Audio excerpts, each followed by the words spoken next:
Banner में सभी महापुरुषों एवं बाबा साहब भीमराव अंबेडकर जी को नमन करते हुए हम मंच पर मंचासीन सभी विद्वान वक्तागण, साथीगण और दीर्घा में उपस्थित युवा क्रांतिकारी युवाओं, मैं सभी को अभिवादन करता हूँ। जय भीम से अभिवादन करता हूँ। जय भीम। अब तो आपका, हालांकि यह कार्यक्रम से मैं बहुत आह्लादित था, क्योंकि यह जो है महापंचायत बिहार में पहली बार हो रहा है और यह हमारा एकजुटता का संदेश है। यह एकजुटता का संदेश है और मेरा एक स्वभाव है, मैं शुरू से ही इस अभियान के प्रति बहुत सजग था और आपको शुभ सूचना दे रहा हूं कि मैं एक अभियान चलाया हूं। उसका नाम है अंबेडकर रत्न मंडल संघ, जो 22 अनुसूचित जातियों का एकीकरण का अभियान है। मैं जोड़ने के काम में लगा हुआ हूं और आ रहा है, लोग जानेंगे। आज 6 तारीख को बाबा साहब का परिनिर्वाण दिवस है। इसी छोटा सौहागार में मैं उन परिनिर्वाण दिवस पर बाबा साहब का परिनिर्वाण दिवस मनाऊंगा और साथ ही अंबेडकर रत्न मंडल संघ का स्थापना दिवस भी। तो आप सभी, मैं बहुत आह्लादित हूँ आज के कार्यक्रम से। हालांकि जो संदेश जाना, देखो अब हम 3-4 को संदेश देना चाहते थे।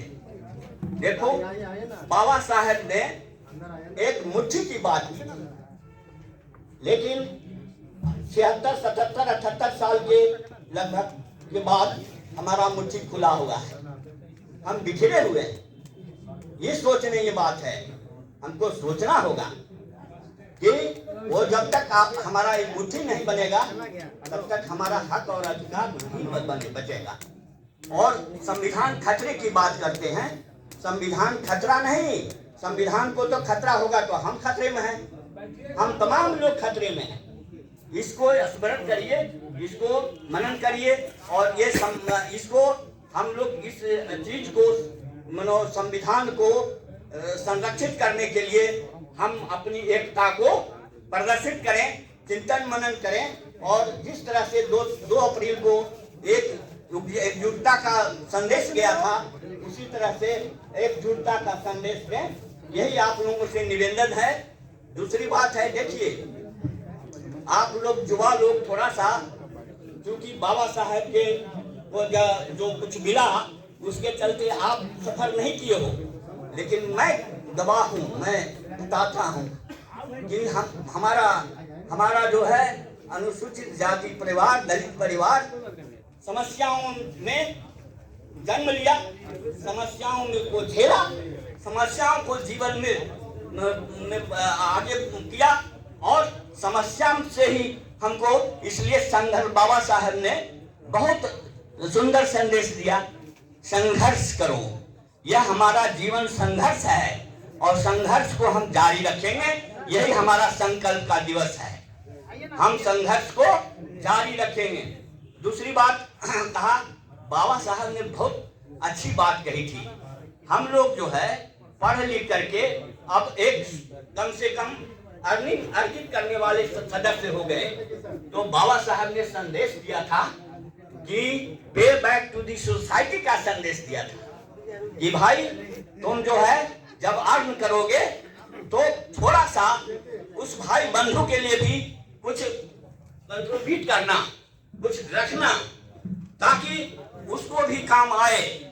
अभी जो हमारा हकमारी हो रहा है इस में आंदोलन में, जब तक हमारे पास नहीं रहेगा, ये युवा लोग जो है इतना सक्रिय है, जब तक इन लोग को कुछ फीडबैक नहीं मिलेगा तब तक ये लोग कहां से बढ़ेगा।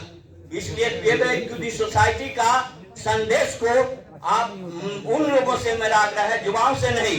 युवा तो संघर्ष करेगा, संघर्ष को आगे बढ़ाएगा, लेकिन जो अर्निंग मेंबर हैं, जो अर्जित करने वाले सदस्य हैं, उनको पे बैक टू दी सोसाइटी का हम जो संदेश है बाबा साहब को, इसको आप पालन करें।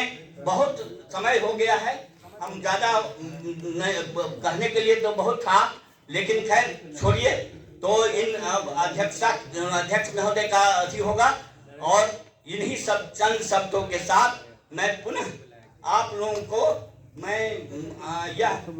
मेरा शारीरिक जो है वह यही दक्षता वो नहीं है, लेकिन मैं हौसला अफजाई के लिए हर एक मीटिंग में जाता हूँ।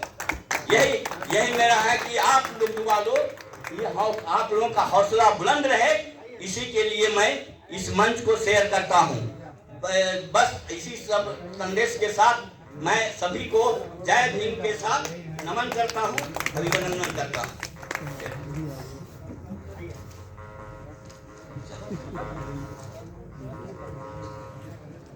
हेलो, और है इस